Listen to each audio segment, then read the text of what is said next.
Welcome everyone, Gregor, Carol, and Roberto, and also a special welcome to you, Leonardo. How are you, Leonardo? You're okay? Thank you so much for the invitation. It's a real pleasure and a great honor to be here.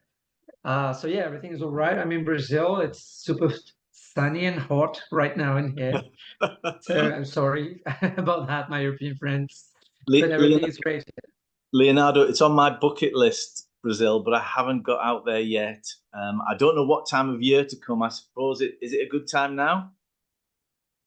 Well, this is summer, so it could be super hot or really rainy. So whenever someone asks me if they should come to Brazil, I say, yeah, come in April. It's the end of summer, but of course it's still quite warm and not that rainy anymore. So April, May to me are the best times to be in Brazil. Okay, thank you. And tell us a little bit about yourself, Leonardo, because you're going to talk a little bit later about Brazil and what's been happening in the agent world with Brazil. But just tell us a little bit about yourself. Yes, of course. Well, I am initially a lawyer, and then I took a few masters in different areas of law, but then I took a master's in marketing for global business as well, because I wanted to really understand this merger, this junction between law and sports. And of course, I went to sports law.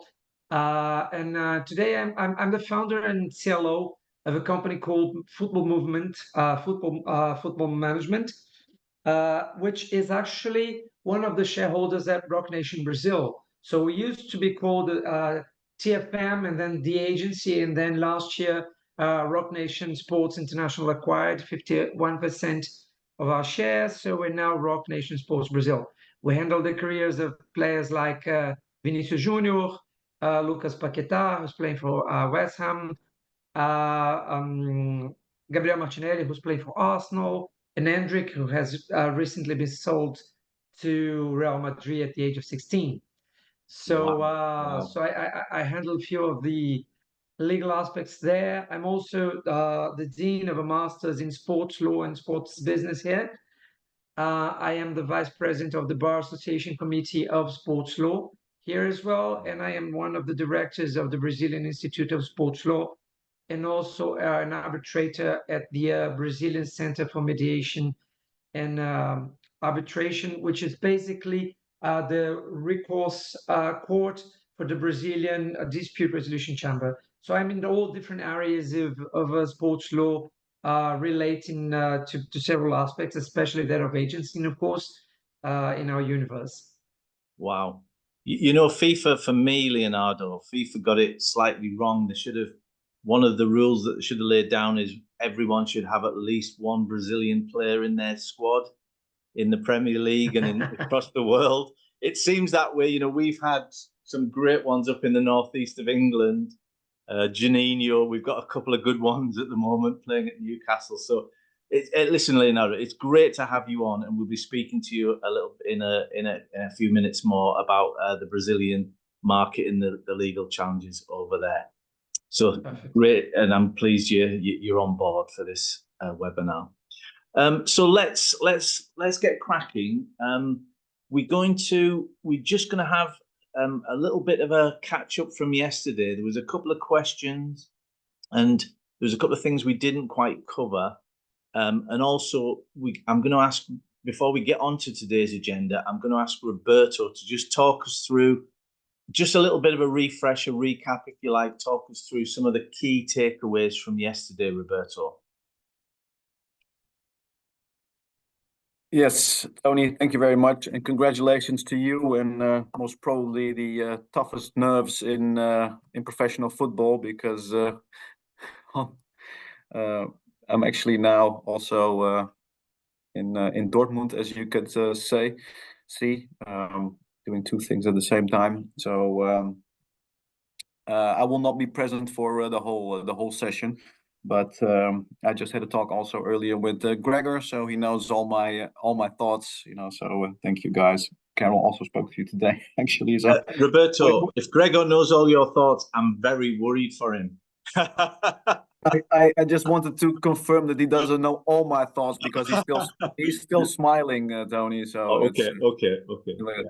Now, what I can say as takeaways of yesterday, I thought it was a very pleasant session for starters. I think it's very valuable to be able to have all these specialists involved, and really extremely happy that Leonardo could join us. I feel a little bit as now we invited an even bigger star to the party, so that's quite good. Thank you for being on board, Leonardo. I think it was clear to everyone that I don't want to speak in victories or defeats, you know, when we speak about these cases and legal challenges towards FIFA, because I think that I don't want to sound too corny, but we're all a winner in the sense that apparently we're going to sit around the table again, looking at all legal challenges in the light also of the other legal challenges in the 21st of December outcomes. I believe that the landscape is really ready now for new set of rules based on a proper form of consultation and a good process, and we look very much forward to hear FIFA's perspective on that before we actually will be able to start and to share the same table. So we still have a bit to go, but it looks as if the landscape is more friendly than ever before. I think we also can be quite sure that a cap on a commission would be a direct and by its object infringing competition. We've seen in recent case law that it will really be difficult to implement that without any proper consultation or support of the industry, and we believe that support is lacking. So I'm quite comfortable to say, okay, I think that the cap on a commission, if it's not based on national or domestic laws, you know, would not be allowed. I think, and I experience myself, that the agents case is getting stronger and stronger, and that we see a lot of countries joining EFA, where there was already a movement. I can announce already also that Sweden is rejoining in with a new association. So that's also quite in. That's the most recent news, where we got loads of countries that are coming in. So it also stresses for me the conviction that we have a couple of avenues. You know, we would like to sit around the table with the relevant stakeholders, but we're getting stronger and, in my opinion, almost big enough to come up with an own set of regulations. You know, we can start with a code of conduct as agents, but we can pursue even further form of self-regulation.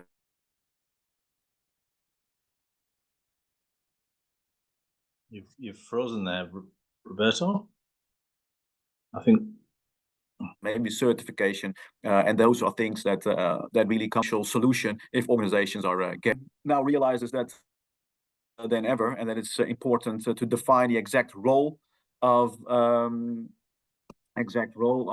the agent, and by doing that, eventually we'll be able to create a proper legal framework for regulating agent activities, and that will help the whole world of football. You know, so I don't want to be over enthusiastic and too romantic and maybe a bit naive, but I think that finally we are moving towards the right direction. And finally, there was a question yesterday about the Saudi Arabian implementation of the regulations. Yeah. Well, I was lucky enough to speak to a legal specialist working at one of the top teams there in Saudi Arabia, and for as far as I understand, they are completely following FIFA's path. But there's also some flexibility on the market, I think, in the Kingdom of Saudi Arabia, let's put it like that. So that was, from my perspective, the takeaway of yesterday, very positive. And I'm keen to find out also from Leonardo now, more specifically, how it works in Brazil overseas. And yeah, I hope you're okay then, Tony, with that. I will... Yeah, perfect. Thank you, Roberto. I know you're in the middle of a deal, so thank you for joining us for that. That was excellent. Thank you. Before we look at today's agenda, let's just tidy up a couple of. Roberto answered one of the questions for us. Gregor, I've got a question for you that was left over from yesterday's webinar, and there was a couple of people asked this question. Adam Thompson did as well, but once a transaction has an international dimension, do we revert to operating under the complete rules of FFAR? Now, we're not saying which country the player's coming to and from, but is that the case, Gregor? Yeah. the FAR will, or the FAR applies to any international transfer, which is done under the jurisdiction of FIFA rather than a domestic transfer, which is then handled by the national football agents regulations. Yes. Okay. And would the cap apply? No. Okay. Cap is suspended when you revert to the circular passed down on December 30th. FIFA suspended the cap, so no cap on any international transfer. Yeah. And I'm going to come to you, Carol. How are you doing? You okay? Yeah, good, thank you. Who's the young man behind you? He's Rivaldo. Oh, he's Rivaldo. He's Rivaldo. So you've got a Brazilian. Our Brazilian character. We have a storyline that we run with Rivaldo. So it's a website, rivaldo.com, and we use it to illustrate kind of legal problems that, you know, those within the industry have come across, but we put, you know, Rivaldo and other characters into that context. It just makes and he's obviously a youngster from Brazil. Obviously, you're all over the minors information. He looks about 15 to me. He's obviously quite a young player. But that's just got a bit lonely yesterday, so he's joined me today. Yeah. All right, he was at school. Sorry, yesterday. Anyway, one of the questions was we talked about the FA and obviously it was quite English centric, your bit and the arbitration and everything. Now, just to clarify, what are the agents using now? They're using the agents platform. I think I may have said whole game, which is the system. So the FA agents platform is where you should be uploading all your documents. Also, there was a question around payment as well, and that payment, because we haven't got the clearinghouse, is going to go straight from clubs to agents. And obviously, if there's dual rep, then the P11D declaration will come in due course. And so we can do dual reps. We can do P11D. It's not just that $200,000 ceiling. We can do P11Ds. We can do normal club pays. And am I right in thinking that the club will pay direct to the agent? Yeah, exactly. So no longer will we have the clearinghouse and going through the FA. It's just going to be the direct payments. Yeah. Carol, we were lucky enough yesterday to have one of the guys from the FA on, and he said, what a fantastic webinar. Actually, he didn't say that. I'm saying that for him. He was on yesterday, and I think he thought it was okay. But he was saying, you know, if you do get into difficulties, they're getting a lot of requests. Obviously, the email address, George, if you can put the email address in the chat, the email address for the FA is that, you know, if you're in any doubt about when you're doing a deal, if you don't feel that something's right, obviously we've got, you know, a backstop of the FA there, and they'll answer some questions, Carol. And obviously there's, you know, I know you guys as lawyers are pretty busy dealing with some of the questions that are coming in. Yeah, and in fact, there's one kind of open question that we've got at the moment with the FA, which is one of the points that I raised yesterday about if a player self-represents and there's a provision in the contract about ongoing payments, you know, does that have to be actually taken out of the contract? If you've got a severance provision, can you leave it in? That's one of the things that we've got kind of open with the FA at the moment. We've put our position to them. All right. Okay. Waiting for confirmation. I think there was just another point that was raised yesterday about what the position in Scotland was. I understand that the SFA are following the FA's lead, so it's going to be the same approach. It's just that's not been communicated as yet. Okay, great. And look, the FA also have some templates for representation contracts, and I don't think you need to change anything. If you've got an existing rep contract that goes back a few months before FIFA intervened, then I think that rep contract will still stand. That's my understanding. Is that right, Carol? Well, you're going to have provisions in there that may not comply with the NFAR. So there's going to be obligatory terms, which you should now have in your rep contracts. If you haven't got them in, then arguably you should be amending your rep contracts, really. Okay, thank you for that. So let's now move back to Leonardo. We were quite Eurocentric in part one. We had Germany, Spain, Netherlands, England. and it's great to have you from Brazil to give us so we're not so Eurocentric, to give us a bit more of a worldwide view. So just, Leonardo, just talk me through what's been happening in Brazil with the various legal challenges. Right. Again, thank you so much for the invitation. It's a pleasure to be here. And I find it sort of natural for you guys to be Eurocentric when talking about the subject, considering that the 5 most important leagues in the world are in Europe. So it's only natural that that be approached as well. And of course, it's every player's in the world dream to play in Europe, especially for one of those 5 leagues or even for all the leagues. So that's only natural. And then on the other hand, we have to consider that, especially when you're talking about South America, you have Brazil as the largest exporter of players in the world. So as of last year, there were 1,289, so 1,289 Brazilian players playing abroad. And also 905 Argentinians. So it's basically like 2,200 South American, well, a lot of Uruguayans as well, and all of that. So Brazil is the first, Argentina is the third, actually France is the second. So yes, there are lots of South American players playing in Europe as well. Sorry, Leonardo, is that in first exporter? Brazil are the biggest exporter, then France, then Argentina, yeah? Yeah, exactly. Yeah. All right, perfect. Exactly that. So it's Brazil with like roughly 1,300, France with France with roughly 1,000, and Argentina with roughly 900. So that's the way it goes. Yeah, and then followed by England, and then followed by Spain. So those are the top 5 exporters in the world. And of course, everyone always has an eye for Brazilian talent and all of that. And we know the importance of Brazilian in the landscape of football all over the world. This is funny to begin with, that ever since the conversations started back in 2018 regarding new regulations and all of that, hardly any Brazilians were involved in the conversation.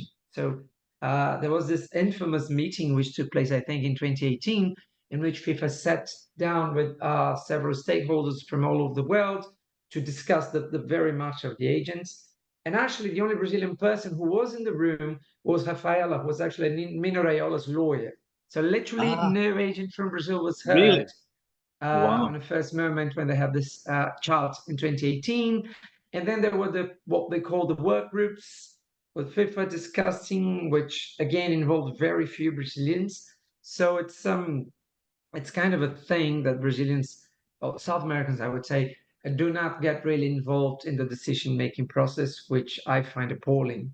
Well, I was just going to say, what you just said about the exporter of talent, it should be a big voice, shouldn't it, in football globally? It should, and we have like huge agencies here as well. So one of which I'm a very proud member of. But yeah, so what is happening here? We had these regulations. We had as most countries did, we had like an intermediary system, which was then replaced by the agents system.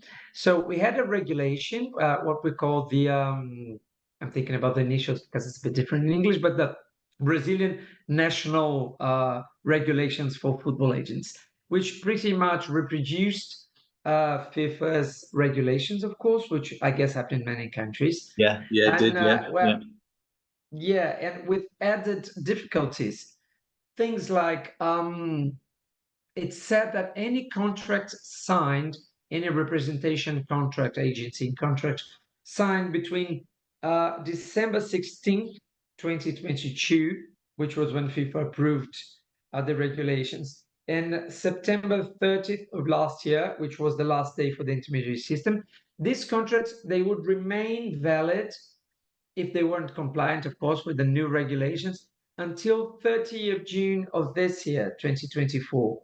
And as of July 1st of this year, they would either have to be amended according to the regulations, or they would cease to have any validity and effect, which in view of Brazilian law is insane because, of course, you have a protection here of what we call, I don't really know how to say this in English, but what we call it's the perfect legal act.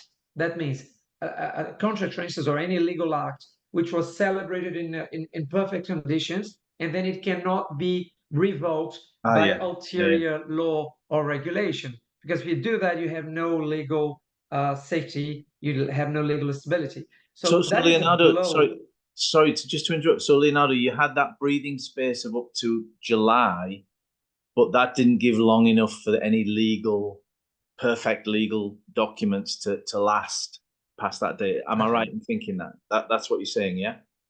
Yeah. For instance, the regulations, the FIFA regulations, came into force on January 9th last year. So suppose you signed a representation contract on January the 2nd last year. The regulations were not yet into force, right? They only came into force on January 9th. And suppose you signed this contract, you signed a 3-year contract because it was valid here in Brazil for a contract to be 3 years long, and all according to the intermediary system. Because again, FIFA system wasn't in force yet, the legal agents system. So that contract, according to Brazilian law, is perfectly valid, and it cannot be invalidated by any ulterior law or document. Right. So you see, adding on to all of the difficulties we already have, we had this thing in the Brazilian regulations that said, yeah, you know what? I know this is a perfect legal act, but you know what? If you celebrate it after December 16th, then you have to amend by 30th of June 2024. Otherwise, your contract is no longer valid. So this is like, and this, we are a civil law country, so we are very much based on written law. And the constitution in Brazil says that the law, let alone regulations, but the law itself will not change the perfect legal act. So it's the constitution, which is the mother of all laws in Brazil, I guess in many countries, but in Brazil, there's nothing more sacred in terms of law than the constitution itself. So how can a regulation come in and just say, you know what? Yeah, I know about the whole perfect legal act, but we're not really going to look at that, or we're not really going to obey that when it comes to football. So this is utterly absurd in my view, and it would have been if it is brought to court. If there was a kind of a lawsuit regarding only this question, I doubt any judge would not consider this completely absurd. Yeah. So this is the landscape that we had until we had the lawsuit. We have 2 lawsuits. I don't know if you want me to talk about them. Yeah, do so. I mean, what were they about? Who brought them? Was it because yesterday we had a group of agents bringing lawsuits, a group of agents going to the FA in England and having a Rule K arbitration. In other countries, it's been the lawyers or other interested parties. So it'd be interesting for us to find out who was behind it. What were they challenging? Just talk us through both of them, please, Leonardo. Yes, of course, my pleasure. Even before that, it is important also to make a few other observations. You see, the Brazilian regulations, they established that in order to be an agent, even in Brazil, even inside of Brazil, so to do local transactions, one needs to have a FIFA license. So basically, in the previous system, the intermediary system in Brazil, you needed to fulfill a lot of requirements, but which were basically of documental nature. So you have to produce and provide laser documents, but there was no exam. So Brazil adopted FIFA's exam for the agent as the Brazilian exam as well. That means if you want to be an agent in Brazil, you have to have a FIFA license. Now, it is interesting to lay down some observations concerning Brazil, a country of 220 million people, where 1% of the population is fluent in English and 3.3% of the population is fluent in English. And the exam is held in Rio de Janeiro, which is a city in the southeast of Brazil. So, and the exam, of course, is offered in Spanish or English. Absolutely. So, and French as well, Leonardo. And French. I just wonder how many people in England, what percentage of people in England speak Portuguese as well. Now you said that 1% in Brazil speak English. So, but that in itself was a barrier, a massive barrier to a lot of people, I guess. So And of course, the exam fee here, I think it was €600. The conversion rate in Brazil for the euro, according to our Brazilian currency, is 5.5. So in our currency, the cost to take the exam was about 3,000 of our money, which is twice the minimum wage, which is twice the salary that someone gets here in Brazil working. So in order to take that exam, one needs to speak a language that they don't speak and pay a money that they don't have and travel to Rio de Janeiro to stay at a hotel and to pay for a plane ticket or bus ticket or whatever. So if you think of a city like Recife, which is in the northeast of Brazil, and in which you have very important football clubs like Sport do Recife, a very important football club. So there are several agents acting and working in Recife. So they would have to travel 2,300 kilometers, like 2,300 kilometers, and pay 3,000 reais and be in a hotel taking an exam in a language they don't speak. Yeah, that can be fair. And just to be able to have the opportunity to take the exam, not granted that you're going to pass the exam.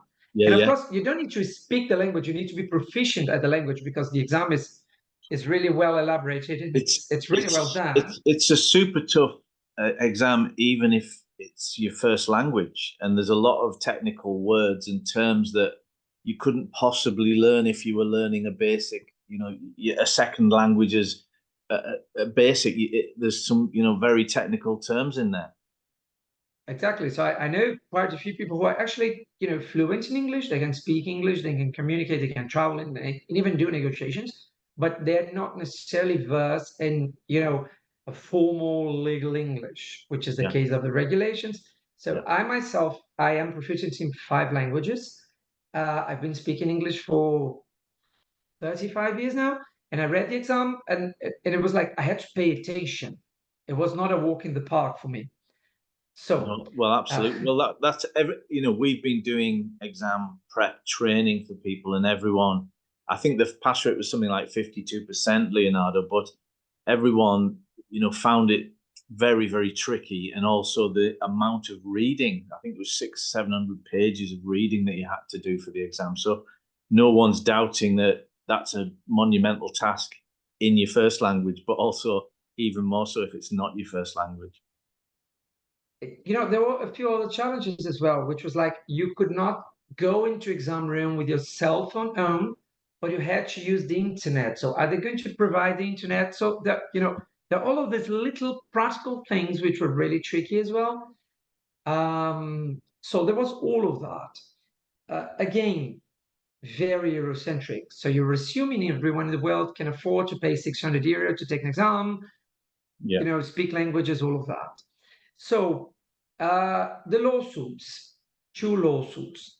The first one was initiated by several agents. So it was not really a football agents association, but like 30 or 40 or 50, I don't even remember how many agents have you got a football agents association over in Brazil? Is there an agents association? Yeah, there is one. I'm going to speak of it in sorry. No problem. And then all of these agents got together, hired a 2 lawyers, actually, they're 2 brothers, and they initiated this lawsuit.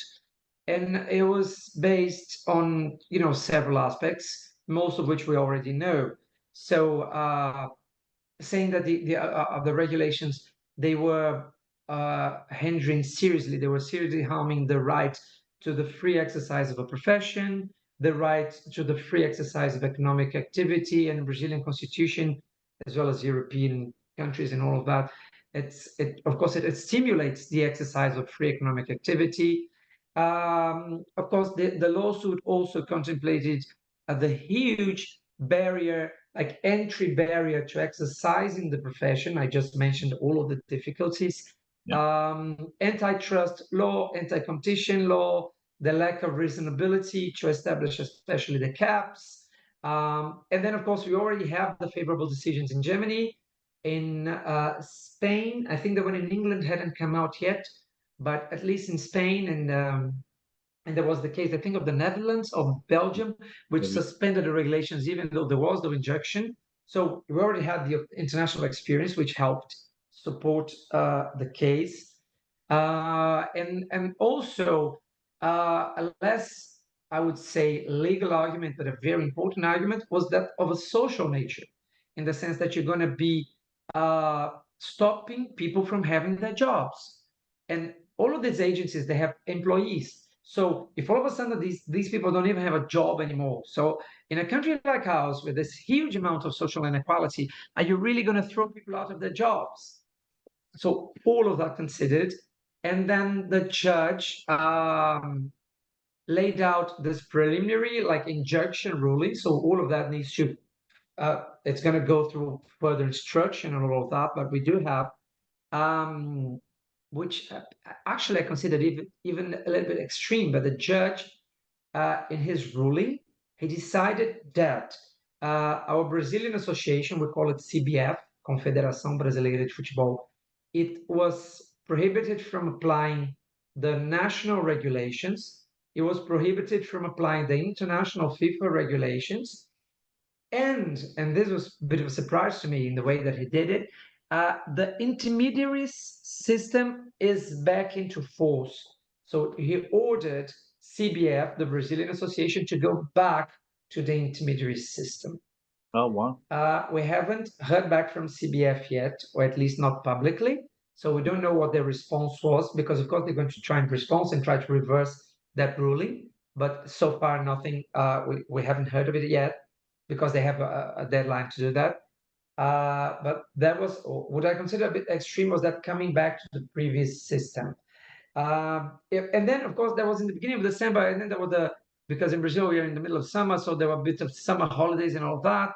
So it isn't very clear to us if CBF has reinstated, because there's a platform for intermediaries, like where you would upload the contracts and all of that. So that hasn't been reinstated yet. So we are in a cloud of confusion right now, in a cloud of uncertainty. It's really, really gray. But the point is, yes, there is a very clear ruling about those regulations not being valid at the moment. They are suspended, and the previous system should be into force. Now, the second lawsuit, which was nearly simultaneous, it came a few days after the first one. Then it was initiated by the plaintiff was the Brazilian Association of Football Agents. Then so there was the association itself, and it initiated a lawsuit with pretty much the same arguments, which are the arguments that everyone's using. So antitrust, anti-competition, entry barriers in the market, people are going to get unemployed, it's completely unreasonable for you to hold an exam like that, all of that. So the ruling was that several of the FIFA articles could not be used by the Brazilian Association, and that the Brazilian regulations for agents was suspended. But this judge didn't go into, so we are using the previous system. So it was a little bit less extreme, I would say. So, and what, I mean, in legal terms, what does exactly it mean? So if the regulations are suspended, are we coming back to the previous ones or not? Or are we going to be like, or is CBF going to have to run, hurry up and produce new regulations, which are compliant with the suspension of the FIFA articles that were considered abusive? We know the articles, right? The license, the cap. Not the license really, but the caps, dual or triple representation, all of that. But Leonardo, as soon as you painted a great picture of how the situation in Brazil, but at the start we were talking about exporting. So it's FIFA have set the system, and maybe it's not operational in Brazil, but it's going to be you're exporting so many players. Yeah. So actually, we're living this really interesting period in history in which we have a lot more doubts than certainties. I think it was Bukowski who said that the problem with the world nowadays is that stupid people are full of certainties, whereas clever people are full of doubts. So I guess we are the clever people because we're full of doubts. So you see, for instance, a very, very serious doubt. FIFA hasn't suspended Article 11.1. FIFA circular hasn't suspended, which is the article that says that you have to have a license in order to work as an agent. This article hasn't been suspended by FIFA. Yeah. Well, Yeah. but it has been suspended by a Brazilian judge. Well, of course, FIFA has to be notified of the decision. It has to respond to the decision and all of that. And of course, that takes a while. We have to make a procedure in Brazil called rogatory letter, which then you have a decision regarding a party which is abroad. So in that sense, FIFA hasn't been officially communicated, informed of the Brazilian decision. So theoretically, the need to have a license in order to perform activities as an agent is still on according to FIFA regulations. Again, because Article 11.1 wasn't suspended, but it was suspended by Brazilian judge, but FIFA hasn't been informed. So considering that a Brazilian agent performing an international operation today, January 10th, 2024, does he have to have a license or not? Brazilian ruling says he doesn't. FIFA ruling says it does. FIFA hasn't been informed of the decision. It hasn't responded yet. So will FIFA demand that the Brazilian agent have an agent in order to act internationally? We don't know. We literally don't know. And Leonardo, I'm just going to bring Carol in for a second, because that's where we are in England as well, Carol, isn't it? The English FA is saying you need to have a license, a FIFA license. Yeah, exactly. So that's going to be the issue, and I think it's going to be a similar position with Germany, as I'm sure Greg will comment on. There are going to be those that do not have a license and therefore cannot comply with the prerequisite of then having the FA registration to then be able to operate in within the FA's jurisdiction. Yeah, so it's not clear cut, because clearly we're operating in a global market, and that's where the complication comes in. And so, Leonardo, what are you doing for this? We're in the transfer window. I don't know when the Brazilian transfer window opens, but ours is open in Europe right now. What's happening? Well, I don't know if you know that, but in Brazil, we have a domestic transfer window as well. So, so we have the international window, Yeah. which is kind of, it coincides with the European window because the European window is super relevant. So Yeah, Brazilian, you want to trade in the European window? Yeah, of course. Yeah. So but when's the domestic one, Leonardo? When's the domestic? Yeah, there's the domestic one as well, which is also winter and summer. Of course, our seasons here are inverted, so we are in summer now. But yeah, there's a window at full speed right now for the summer here, domestic window, and the international, let's say, winter European window. Well, for Brazilian transactions, it's all good in the sense that in the domestic market, because of the ruling, there will be no need for a license right now. So we're going back to the previous system. Of course, if you weren't registered and as an intermediary, then you can't act, because then if you don't have like a FIFA license or an intermediary registration, then you can't act. That's to say that there were entry barriers before, but they were less severe. So you had to pay an amount and you had to provide documents, but it wasn't like the end of the world. Most people could actually do it. It was an investment in the profession, if I may. So for the domestic transactions, right now we are covered by the injunction. So it's all good. As for international ones, of course, at the agency, we have several agents who do have their licenses, so we're covered. But if someone seeks my advice as a lawyer, because I act as a lawyer as well as an independent lawyer, I would say, you know what, go ahead and try and do the deal. And if FIFA objects to it, we'll say, well, here's the Brazilian ruling, so I can actually do the deal. This is very controversial, even amongst our friends, lawyers here. Some of them are more reticent. They're like, yeah, but FIFA hasn't been notified, so FIFA's 10.1 article should be, in full force. Whereas I'm saying, well, we have a ruling here because the ruling protects the Brazilian professional. And so I would advise people to just try and go and try and do the deals. And then if FIFA makes any sort of obstacles, then I would try and confront that with the Brazilian ruling. So that would be my advice for now. It may be that tomorrow I'll have some different advice because, again, things are changing every single day. So I was teaching a class the other day. It was November 28th. And I was talking about the English lawsuit, which hadn't yet come to a resolution, to a ruling. And then 2 days later, my class wasn't valid anymore because there actually was a decision. There actually was a ruling. So we are literally living day by day here. And I'm gonna Sorry. add something if I have, I don't know, another 2 minutes. Yeah. Tell me if I'm speaking too much. Just another 2 minutes and then we'll move on. But just make your sort of final point, Leonardo, please. Okay.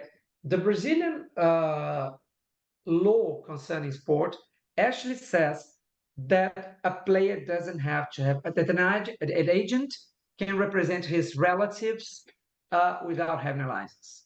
So there's that as well. Okay. Yeah. So the brother, the father, the sister, the mother of talented Brazilian players. The husband. Can be the agent, the partner. Yeah, that's fantastic. Thank you so much for that, Leonardo. That was really interesting. Gregor, do you want to come back and just comment on what you've heard? Because what I'm thinking is, and it's great to hear from Leonardo, but there'll be many other countries across the world, I'm thinking in Africa, in Asia, where none of the 3 FIFA languages for the exam have been chosen. The same barriers to entry may exist. And this just can't be right. I mean, we're obviously, it is a Eurocentric system, and the way they've set it up is very Eurocentric. But what do you think about that? Yeah, I mean, with what Leonardo said, actually, that makes total sense, not only from the language point of view, but also when you look at the size of the country, coming from Germany, which is a rather small country. If I travel 2,300 kilometers, I'm somewhere in sunny Italy. It is a disadvantage for a lot of agents, and we have the same problems in Germany. Since we're no longer an official FIFA language, we have criticized Continue once too many times, and that actually has been addressed within the FIFA agent working group, and many German agents or German-speaking agents have come up to me and said, please, can you intervene with FIFA and ask them what that is about? And FIFA always says when that question comes, well, yeah, it's a bit difficult for us to organize that in so many hundred different languages that we have in the world. And we can't really do that. It's too difficult. So we'll focus on the 3 official FIFA languages. But actually, at the same time, they contradict themselves when we look at the legal world, where they said, I remember that during the first meeting of the agent working group in May, just one day after Dortmund handed down its now infamous decision, they said, yeah, but we can't listen to any small court in the world and adjust our rules accordingly. We have to take the entire world into consideration. Now, what's true now? If you take the entire world into consideration, you have to acknowledge the fact that not everybody speaks English, French, and Spanish on this planet, but there are people that speak Portuguese or Chinese or Indian or whatever language there is, and so and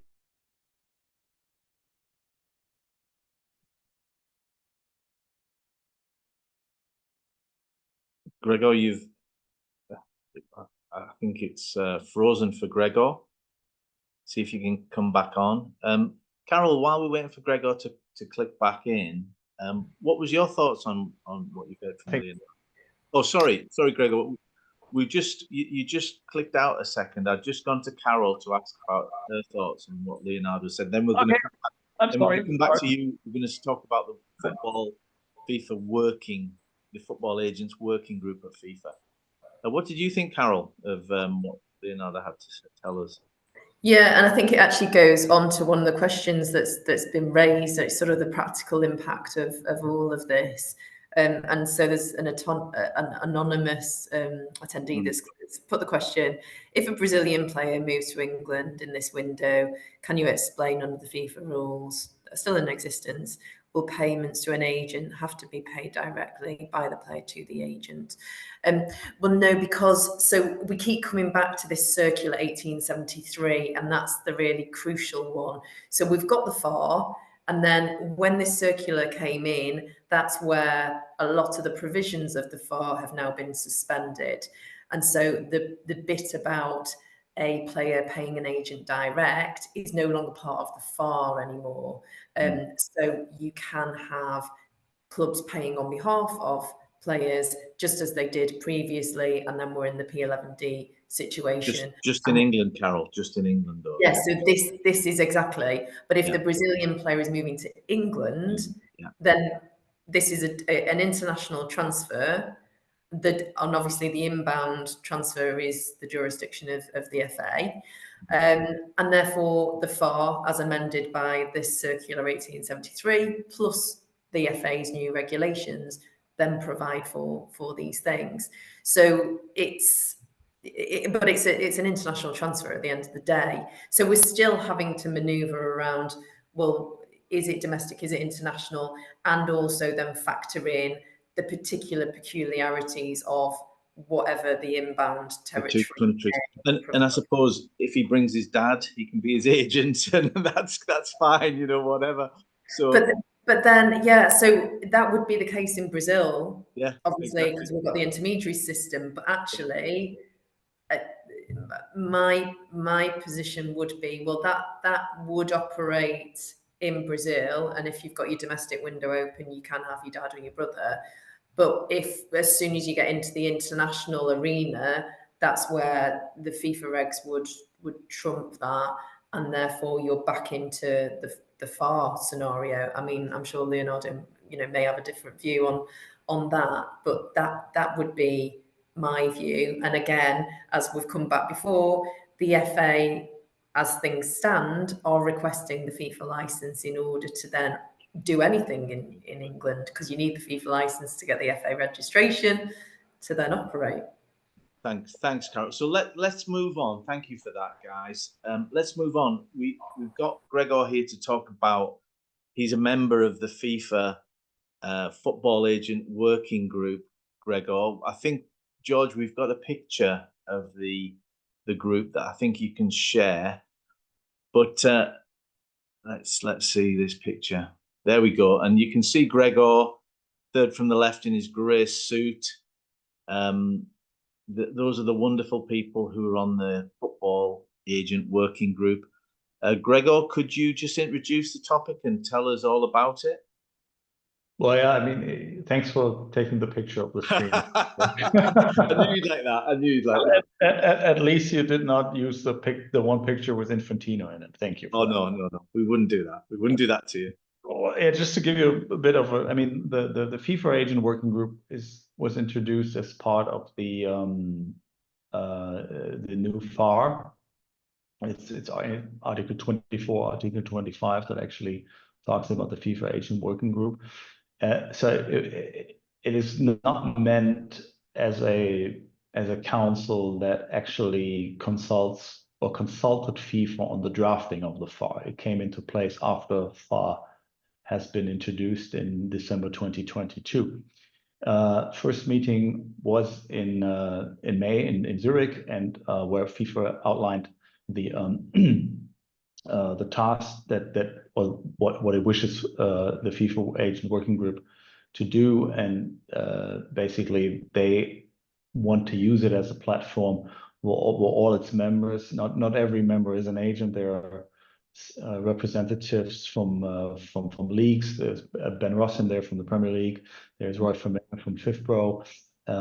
There's Maurice Floraras from ECA. So there is a few members who are ECA, the European Club Association. Yeah. Yes. Sorry. Yeah. Who's that from ECA? That is. Hold on. Give me 1 second. I had it here. It's a colleague, a lawyer from Mexico, Mario Floraras, I think it's Flores. Yes, Flores. Perfect. And Gregor, how are these people? Obviously, we know why you were selected. Super intelligent lawyer, right across the game. I'm going to give you some more flattery. I know you don't need it, but well, thanks, Tony. How did FIFA come to pick this group? Basically, FIFA approached all what it considers stakeholders, including various agent groups, although we do not consider ourselves being recognized as a stakeholder, just for the record.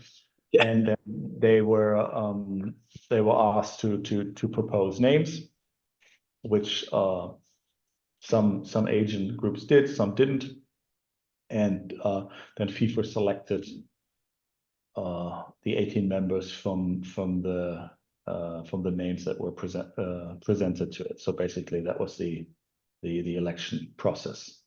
So fairly simple. And besides, I mean, the majority of the members are agents, but like 1/4 of the are non-agent members. So leagues, clubs, so on, and player union. And yeah, according to FIFA, the job of the working group is to discuss and to debate the regulations with FIFA, its implementation, and its application in the football world. And as you can imagine, both meetings, the one in May and as well as the one in December, revolved around the legal implications of FAR, with FIFA usually outlining some statistics. How many agents do we have? What was the exam? How many exams were taken? What was the pass rate? Which, interestingly enough, the pass rate in May was, or the April exam was almost 60%, went down to 30% in the one that was held in September. Oh, really? Really? That's interesting. That's interesting. And so they give an outline, and then usually, at least in the meetings we had so far, topic number 4 is always the hot topic, because that's when the legal side is discussed. And in May, as I pointed out earlier, FIFA had an approach saying, yeah, that was one day after the Dortmund decision was made public. What the heck do we care about a district court somewhere in Germany? We're FIFA. And we have to govern the entire world, football world, and the only relevant court for us is the Court of Arbitration for Sport. So basically, the first meeting was a rather unfriendly atmosphere, to put it that way. And Gregor, when you say an unfriendly atmosphere, were a lot of the group like-minded against what FIFA were talking about? Because it sounds like there's a certain arrogance in that view, if I can put it that way. We're not bothered about courting wherever and wherever. FIFA, That's, I mean, the agents that are represented in that group, and actually the majority of the agents in the group are from the Americans. There's 4 agents from South America, 2 from Central America, and 1 from North America, and 5 agents from Europe, and 1 from Australia, and 1 from Africa. So the agents are fairly united against FIFA, especially the ones from Europe and from the Americans. These regulations are not in line with competition law. They violate law, as Dortmund has shown, and as the further decision that came later have shown in May. FIFA, with only having been faced with the Dortmund decision and being of the opinion that they have won every other legal battle so far, which is, yes, it's correct, but it's, as I said yesterday, those were procedural victories on procedural questions, not on the merit. On the merit, if you really go into every single decision that has been handed down so far, whether it was the one in Mainz or the one in Utrecht, they have lost, and all the courts basically say the same thing. Maybe not as outspoken as Dortmund, saying this is a hardcore cartel that you've created, but they all say, well, we have serious doubts whether this is in line with European competition law. And now, obviously, they have lost England, which the fact that that decision cannot be appealed is final, really changed the tone for the second meeting. Again, that was probably helped then by another German decision that was handed down the day before the second meeting, and that was really at the center of the very heated discussion in Jeddah, was the fact that when we asked FIFA, now what are you going to do? What are you going to do with all these legal battles that you have lost? Was the fact that England has thrown that thing in one of the major reforms that you try to achieve out the window, and that is gone for good. What are you going to do? And the answer was, well, we'll wait for the ECJ. And which as we talked about yesterday, could be 18 months, 2 years. Exactly. So the agents in the room were of the unanimous opinion that waiting is not an option. And that we told FIFA, you can't wait. You created a legal mess all over the world, and we have been discussing that back and forth. And that's the question now. I mean, we don't even know how to solve that legal mess, because if a German agent comes to England who doesn't have a license, a FIFA license, according to German law, he can work in England. According to the English FAA, he can't. No, what are we going to do? And so that was then discussed, and I must say, the second meeting was actually ended in a much more friendlier tone, where we got the feeling that FIFA actually started to back down, that they have understood that they may have lost the legal battle for FAR, and we then continued on discussing after the official meeting was over. And was Brazil obviously Germany and England are very strong cases that have been proven against the FAR. Was Brazil already done then, or was that? No, Brazil came later. I think. So that's another big sort of blow. Leonardo, Brazil, the meeting was on December 15th. I off the top of my head, I don't know if Brazil was out yet or not yet out. When was the Brazilian decision? Leonardo. Maybe Leonardo. Let me give you the exact dates. I have them right here with me. Just a second, please. So one of them was December 18th, the one of the Brazilian Football Association. And the other one, the one which reversed to the intermediary system, was a little bit earlier than that. Just a second. Oh, no, it was both. One was December 17th, the other one December 18th. So basically, so they were not out yet. So the discussion mainly focused on the Spanish decision, the English decision, and the German decisions. What is interesting about the second meeting is one judgment did not play any role in discussion whatsoever, and that was the judgment of CAS. Which was the big thing for FIFA in May, saying we'll wait for CAS, and then obviously triumphantly they won they won at CAS, and I personally think it's one of the weakest decisions that I've ever read from CAS, to be honest, and that did not play a role at all. And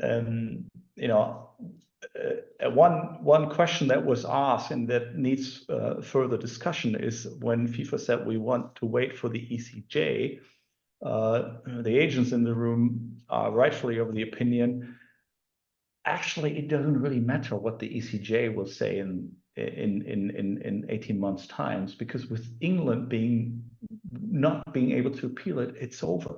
I mean, seriously, we cannot, let's assume for 1 second that the ECJ will actually side with FIFA, which I don't believe they will do, especially if you look at the 3 decisions handed down on December 21st. But let's assume for 1 second they will do that.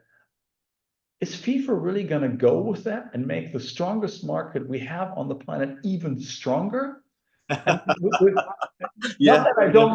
that I don't mind you guys being strong. Don't get me wrong. Politically, absolutely not. But that would be a massive own goal, wouldn't it, Gregor? Yeah, but I mean, what we need to really understand in football, and sometimes I think everybody knows it, but FIFA is that it is competitive balance that we need.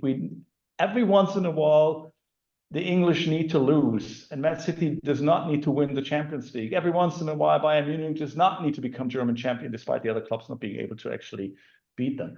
Anyways, that is important. And if the ECJ would actually side with FIFA, and if FIFA would go with the ECJ decision in the rest of the world, football as a game, from my point of view, would be under serious pressure. Because if you look at the US professional sports, especially on the NFL, heck, they get nervous if a team wins the Super Bowl twice in a row, and they tried everything. They have an entire system set up that competitive balance is their golden cow, and they will sacrifice almost everything to that.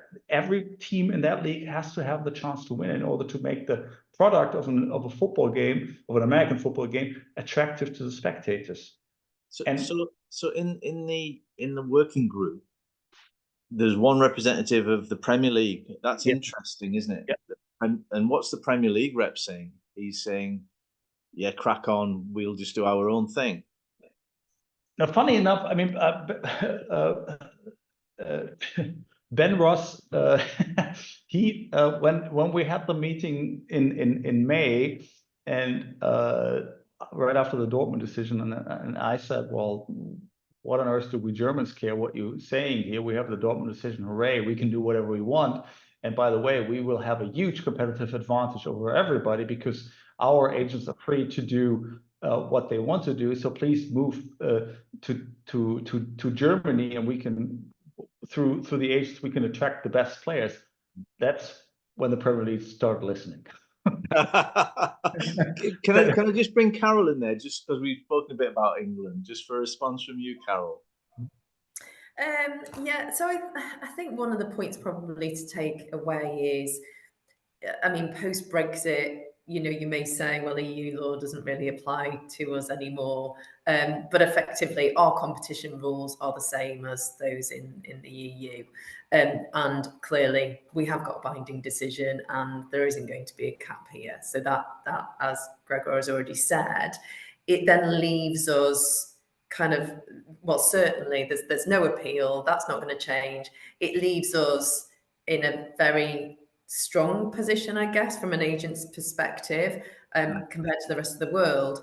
That said, if we look at like the FIFA circular, so it's been circulated on the chat.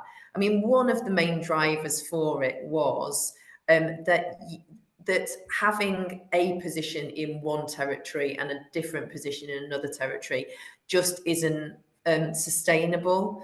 So if FIFA says in it, kind of just implementing a position in the European Union would create a situation of unequal legal standards within its international transfer system, in particular between Europe and the rest of the world. As the world governing body of FIFA and prudent and sensible regulator, FIFA has a duty to prevent such uncertainty and inequality and protect competitive balance at a worldwide level. And so as a result of that, that's why they've taken a decision, albeit we've got a lot of action happening in Europe.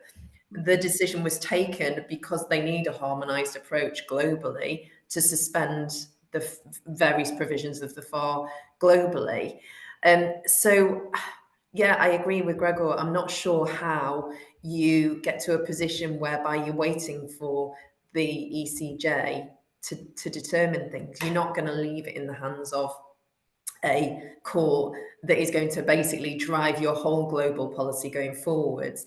I think what will happen is that FIFA will sort of take the initiative, and I think Roberto had indicated, and look to find kind of perhaps more negotiated settlement here. And that, I think that's the really interesting bit that comes out of all of this, how we get forward from where we are now. And that's a great segue, Carol, because what is the next step? When is the next meeting, Gregor, of the agents working group? I know you had a circular today, didn't you? Even there was a circular coming out just like an hour before we started the webinar. But the most exciting thing in there is basically, and that's actually one point that has been raised through the agent working group, is the fee for the licensing. Whereas the exam fee remains to be $600, the renewal fee was cut in half, so it will be only $300 for the annual renewal of the license. It was 600. I paid 600 American dollars to register, and then next year the renewal is going to be down by half. Correct. You would have, under the old rules, you would have paid $600 annually renewal. Now you only pay $300 to renew, because that kind of cuts into something that Leonardo said rightfully. $600 is a lot more in some part of the world than in others. Yeah. And I think that's something that needs to be taken into consideration. It might even be something for FIFA to consider, that agencies in Europe can actually pay more than that, and agencies in Africa or in other parts of the world are to pay less. Yeah, but that's, you know, I think we have to, or FIFA has to adhere to the economic realities within its member countries. And when's your next working group meeting? The next working group will most likely be in the spring, so April, May. It's usually twice a year, unless something tremendously important happens. Do you know what baffles me, Gregor? And it's a bit like shutting the door after the horse has bolted, but we've got a situation where we needed input from key people in the industry about 2 or 3 years ago, when FIFA were talking about the new regulations, and yet there's been 2 working group meetings that have happened in the last sort of 8-9 months, something like that. So, you know, that strikes me as being really odd. It just does. You know, it's sort of, I don't know, I just can't make any sense of it. FIFA actually, after that by now almost infamous meeting in April 2018 that Leonardo mentioned earlier, were you know, 30 or 35 agents were in the room, and I had the privilege of being present. And Giovanni Bonchini basically kicked FIFA out of their own house so the agents could talk among themselves. Did he really? Oh, that's he did, yeah. He after they were presented with basically the regulations as we know them now. This is the fait accompli. Yeah, exactly. Yeah. Then give us your view. Okay. Yeah, exactly. And then Giovanni, being Giovanni, said, well, in order to be able to do that, we should confirm ourselves. So would you please leave the room? So I think that was the first time that FIFA ever lost control in their own home in Zurich. They have been speaking, but the difference between what they're doing now and what they've done before, it's the first time they're actually taking a structural approach to it. And if you would have asked me 6 weeks ago, I would have answered differently. But ever since the meeting in Jeddah in December, I have the feeling that they listen, or let's say, put it that way, maybe there is more than just one FIFA, and the lawyers, the legal department, having the same education as we have, they know that this is not gonna fly, and I think they knew long before. But there is a political thing about this. You know, this is Infantino's pet project. He wants this. When he came to power in 2015, that's one of the things that he said, that he's going to drain the swamp, and that was his approach. And now England, Brazil, Germany, Spain, all the associations that have decided not to go down that route without having been told so by the courts, have actually put a hold on that, and said the lawyers understand this is, we will not, this pass is finished. It is finished.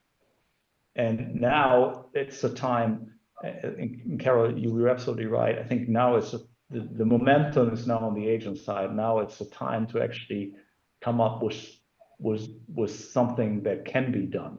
Because a court will tell us, it has told us in the past, and will continue to tell us, this is what you cannot do. But a court will never tell us what we can do. That is our job. And I think it's now for the agents and to actually say, all right, we've won these battles. Here is the approach that we would like to take. We're willing to discuss that. But at the same time, FIFA being FIFA, I think it's extremely important before the agents are willing to sit down on a table to really outline, these are the perimeters under which we were going to talk. This is the structure under which we're going to talk. And if we walk away from the table because we cannot find a solution, you will not be able to hold this against us, because that is what FIFA has done ever since 2018. They, in all their communication, they said, we have consulted with the agents. They have not consulted with the agent. That is simply not correct. And therefore, at least from EFA's point of view, EFA is willing to discuss, but before we speak, there must be transparent rules on what terms we speak, what do we speak about, what's on the table, and what is going to be the outcome. And one thing I think that is clear from all the decisions that have been made, one thing that is off the table is the fee cap. Yeah, absolutely. Whether it's 6%, 10, 20, or 50, the fee cap is off the table. Yeah.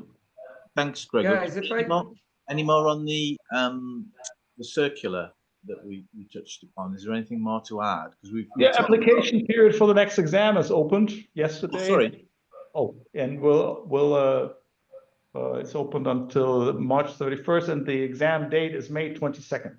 And that was in the circular as well? Yes. Carol, anything to add about the circular, the previous one, the one that came out just before New Year? I mean, the main takeaways are obviously that the service fee cap has been suspended, and you know, the pro rata payments have been suspended. Client pays rule been suspended. The restrictions on dual representation have been suspended. So now actually we could have the scenarios where we have triple representation again. So acting for selling club, buying club, and player. Obviously the mechanism to have dual representation. I think there were some questions actually about dual representation. And so there were restrictions on the split. That those restrictions have gone. So effectively, we are almost going back to where we were pre-regs, but there are still some things that you've got to be aware of going forward that could, you know, get kind of find you unstuck slightly, not complying with the regs. Great, thanks, Carol. I've got a question from Craig Honeyman, who's an agent up in the northeast, so I actually know. And it's a panel one, so I'd like to get your thoughts on this. Is there an argument for self-regulation whereby agents take control and operate to a set of firm guidelines created by agents rather than FIFA dictating? Who'd like to start? Would you like to start, Leonardo? Yeah, of course. Just a few previous observations. This whole fallacy of we've consulted with the agents, my lord, it's like, are you guys still insisting on that? No one believes you. You haven't. So yeah, it is what it is. The whole self-regulation thing, well, even previously, no one doubts the need of regulation, of regulating stuff. Otherwise, you just have a Lord of the Jungle, and it's a whole lot of poaching and all of that. So what we see in the Brazilian market is that poaching still is a big thing. It happens a lot. I suppose that maybe even more than in European markets. So that reinforces the whole idea of the need of regulation. Now, I'm not exactly sure if our, association system of agents here is that strong, is as structured as it is in Europe, which in my view, at least in Brazil, makes self-regulating even more difficult. Yeah. Again, I would love to hear from my colleagues. The feeling that I get is that the class of agency workers, let's say in Brazil, is not that united. So that's a thing. So people are basically, they just want to grab what they can. So it is a little bit of a Lord of the Jungle. Yes, I remember I was really angry when FIFA used this expression. This expression was on the FIFA website when they first announced the ideas of changes of regulations. They said, "Oh, we can't go with the Lord of the Jungle that has been established." Funnily enough, it was a Lord of the Jungle that had been established by FIFA itself. But yes, so self-regulation in Brazil, sounds tricky and very challenging to me, especially because there's a whole lot of poaching, and the class, as a group, we're not as united as we should be. We're battling each other instead of battling the system. So I guess that for Brazil, the first step would be to reinforce the importance of the association, to make it stronger, to make it more effective. And then, yeah, I love the idea of self-regulating. And then again, no regulation at all is impossible. It makes it impossible. The thing is, it needs to be rational, it needs to be reasonable, which the current ones aren't. Thanks, Leonardo. Gregor? Well, I think when you talk about self-regulations, you have to differentiate between two aspects. Drafting our own regulations, yes. I think nobody's better prepared to regulate the agency industry than the agents themselves. However, and FIFA has learned that the hard way, and they will learn that the hard way again. If you drafting a regulation is only half the game, you have to enforce them. You have to be able to enforce them.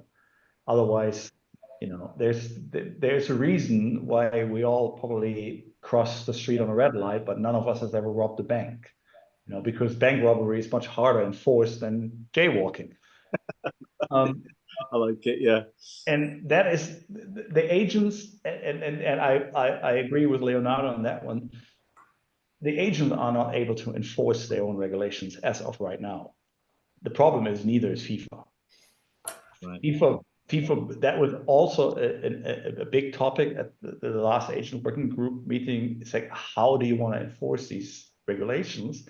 Especially when you remember the 2008 regulations, when we had the license, that according to the clubs, players and player union, the biggest problems were the unlicensed agent. Well, as a private regulator, you cannot punish an unlicensed agent because there is no legal ramification. You cannot get to him. And as long as FIFA is not willing to, the only way they have to enforce it is to punish clubs and players, because clubs and players are under their jurisdiction. And for as long as they're not willing to do that, any regulation that they will draft is not going to work.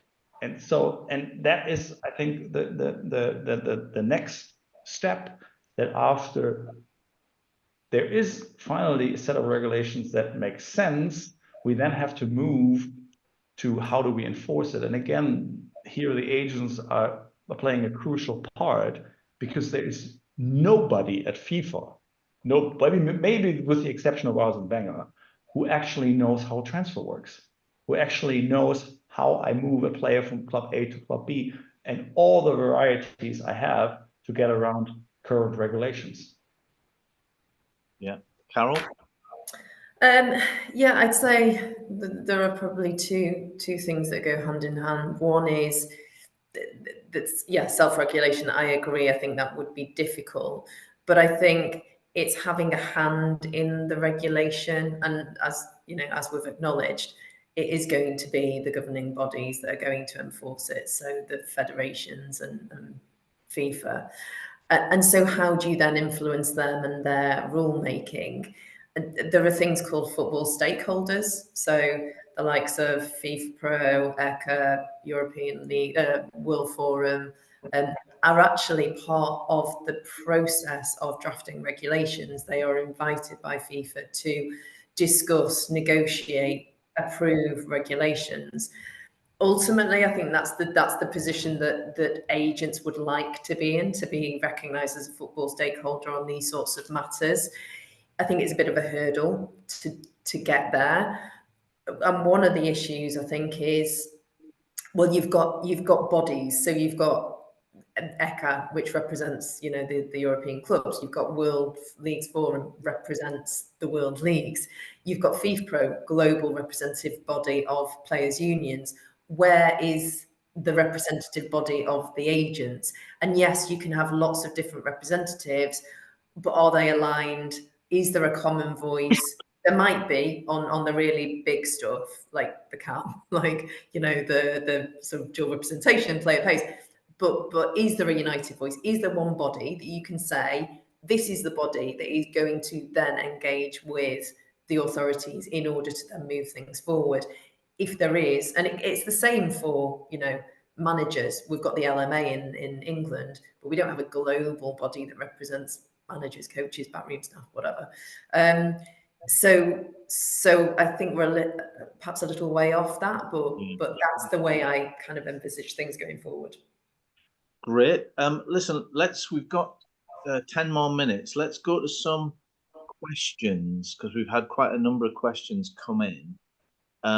Mostly anonymous. I don't know why that is, but anyway, we'll ask, can an agency still operate if the sole owner doesn't hold a FIFA license but employs FIFA licensed agents to take over their existing clients? Carol, what do you think?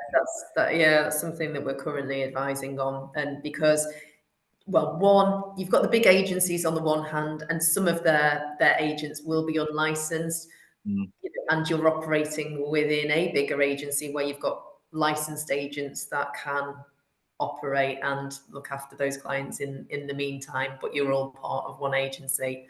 Then on the other hand, you've got the one-man bands that might, have a business, and that is the business of representing players. What do? They need to bring someone in. They need to bring someone in that is then licensed to operate. So yeah, that is effectively the way to do it. The money, I think, can still come into the business, because you can have an agency as a party to a rep contract. You can't have the agency doing the actual agency services, but you need the licensed agent to then be in the agency in order to then carry out that work. Yeah, thanks, Carol. If I may add. Oh, go on. Yeah, it's because, of course, the agency is sort of accessory to the work of the agent, not the other way around. So exactly. So it's like you're an agent, so you need to perform these duties, personally, in person, and you can have an agency that will support this work, and not the other way around. So yeah, it's a bit artificial. Question for you, Leonardo. What happens with deals from Brazil to the MLS in the United States? How do they happen? I mean, it meant that the question mentions FAR because it hasn't been suspended in the US, but obviously we've had that worldwide circular. So is it quite straightforward, or is it the same sort of thing? Well, it's interesting, isn't it? Because the US is a completely separate world from anything we know. It's a very interesting system. I find it incredible in so many ways. But they, especially because they are a separate world, they have very strict rules regarding agency, for instance. And these rules even vary according to each state, which is an enormous challenge considering you have 51 states. And it's a franchise that doesn't stop growing. So they in the US, people pretty much have always done their own thing, very well organized, but their very own thing. They don't really listen to FIFA that much. They're not really that involved. As well as with many other countries like France, which has a very protective legislation and all that. So yeah, by all means, the circular solves a lot of that, as well as the Brazilian ruling. So right now, I don't see why transactions wouldn't happen, because you have like three elements at once. The fact that the US really do their thing, the fact that the circular is there, and the fact that there is a Brazilian ruling. So it's a lot of elements pro-agent right now. Okay, thanks, Leonardo. A question for you, Gregor. Dual rep on a tax perspective, when would the authorities react to clubs that pay all the commission, not on behalf of the player, but on behalf of the club? How does that? It's sort of the question, sort of asking, how is that possible, and what happens if that does happen? Well, I mean, I can only give the answer from a German perspective. I'm not gonna tread the murky waters of international tax laws. In Germany, the situation is that the club pays the agent in full based on services rendered solely to the club. Wow. And that system of payment, which does not articulate a benefit in kind for the player on any portion of the payment, is based on a decision made by the Fiscal Court of Düsseldorf in 2015. whereas the fiscal court in Düsseldorf said there is a need for the clubs to hire the services of agents in order to engage and employ players. And since dual representation was allowed under the intermediary agreement, as opposed to the old FIFA 2008 FIFA agent regulations where dual representation was not allowed, they said that the